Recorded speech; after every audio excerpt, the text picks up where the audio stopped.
তার মানে সে অর্ধেকের বেশি মুনাফা করতে হবে, এটা দেখার মতো আমাদের বেশি কেউ নেই, কোনো মালিক নেই, কোনো প্রশাসন নেই। ওরা দেখেও অন্ধের মতো বান করে বসে থাকে। এখন প্রশ্ন হলো, তারা দেখেও দেখে না কেন? হোয়াট ইজ দ্য কারণটা? মূল কারণটা হলো কতিপয় ব্যক্তি তাদের নিজস্ব ক্ষুদ্র স্বার্থ চরিতার্থ করার জন্য এই বৃহত্তর বিশাল জনগোষ্ঠীকে তাদের সেই তাদের শোষণের এই জায়গাটা তৈরি করে দিচ্ছে। আজকে যদি এই মানুষগুলো, যদি প্রশাসন অনেস্ট হতো, যদি তাদের এভাবে শক্তি দিয়ে কথা বলার ক্যাপাসিটি এবং সক্ষমতা থাকতো, তাহলে আমরা কিন্তু এই জুলুমের শিকার হতাম না।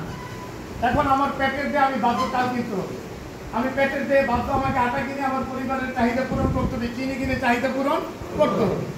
কিন্তু যদি প্রশাসনিকভাবে, রাষ্ট্রীয়ভাবে যদি প্রপারলি সেখানে মনিটরিং করা হতো এবং যদি তাদের নির্দিষ্ট মূল্য বেঁধে দেওয়া হতো যে এর বেশি বিক্রি করা যাবে না, তাহলে কোনো ব্যবসায়ীর পক্ষে এই দুঃসাহস দেখানোর সুযোগ হতো না। এখন দেখা যাচ্ছে, এখন সরকার যারা পরিচালনা করে আসছে এই পর্যন্ত, তারা কোনো না কোনো দলের সাথে বিভিন্ন রিলেটেড। এক্সপোর্ট ইম্পোর্টের লাইসেন্স যারা পাচ্ছে, তারা কোনো না কোনো দলের সমর্থক, অথবা সরকারের যারা দায়িত্ব পালন করছে তাদের কাছের লোক ছাড়া এক্সপোর্ট ইম্পোর্ট লাইসেন্স কাউকে দেওয়া হয় না বা হচ্ছে না। এখন সে যখন নির্বাচন আসে, তখন দেখা যাচ্ছে দলকে বিশাল ডোনেট করে 10 কোটি টাকা, 20 কোটি টাকা, 50 কোটি টাকা।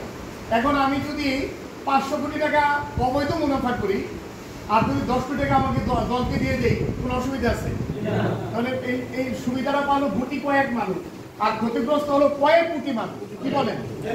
আমরা আপনাদেরকে আশ্বাস দিচ্ছি, জামাত ইসলামের সম্মানিত আমির ডাক্তার শফিকুর রহমানের বক্তব্য হলো, আমরা দুর্নীতি করব না, আর কোনো পর্যায়ে, রাষ্ট্রীয় পর্যায় থেকে শুরু করে নিম্ন পর্যায় পর্যন্ত কোনো দুর্নীতিকে আমরা প্রশ্রয় দেব না ইনশাআল্লাহ। যদি আমি মনে করি এই প্রয়োজনে, দেশের প্রয়োজনে, দেশের মানুষের প্রয়োজনে, দেশ থেকে দুর্নীতি তাড়ার প্রয়োজনে আজকে সৎ নিষ্ঠাবান মানুষদেরকেই আমাদের নেতৃত্বের সারিতে বসানো হবে।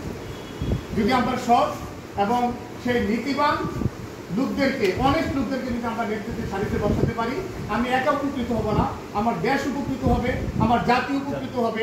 দল মত নির্বিশেষে সবাই আমাদের জায়গা থেকে আমরা আমাদের অধিকারটা বুঝে পাবো। কি বলেন?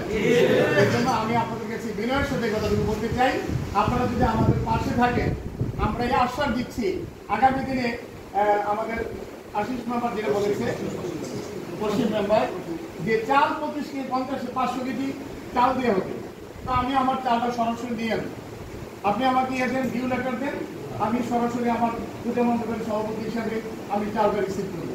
এটা দিকে আমি চাল দেবো না টাকা দেবো, এটা আমার ব্যাপার। আপনি এখানে আমার উপরে সরি করানোর কোনো প্রয়োজন তো নেই, আমি কেন এটা করতে যাবেন?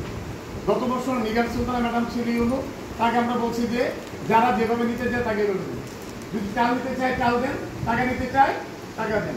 এবারে মনে হয় কিছু ব্যবস্থা হয়েছিল, কিন্তু এবার বর্তমান নতুন আসছে, তিনি বিষয়টা এখন এভাবে বুঝে উঠতে পারেন, হয়তো তিনি এসিডেন্ট ছিলেন, এসিডেন্ট থেকে পদোন্নতি পেয়ে হয়েছে। এই মেসেজটা যদি আরো 1 সপ্তাহ আগে পাইতাম বা চাল সরবরাহ আগে পেতাম, আমার বলতাম যে চালগুলো সরাসরি পূজা কমিটির সভাপতির হাতে এটা পৌঁছানো হোক, তারা এভাবে যার মতো করে ডিস্ট্রিবিউশন করবে। আমরা আশ্বাস দিচ্ছি আগামীতে যাতে আপনারা টাকা না, যে আমার পণ্যটা আমার হাতে তুলে দেন, এটা দিয়ে আমার মতো করে আমি কি করবো, আমার অ্যাক্টিভিটিস আমি পরিচালনা করবো, এ ব্যাপারে আমরা ভূমিকা রাখবো ইনশাআল্লাহ। এবং এই মেসেজগুলো আমরা যথারীতি প্রশাসনের কাছে পৌঁছে দেবো।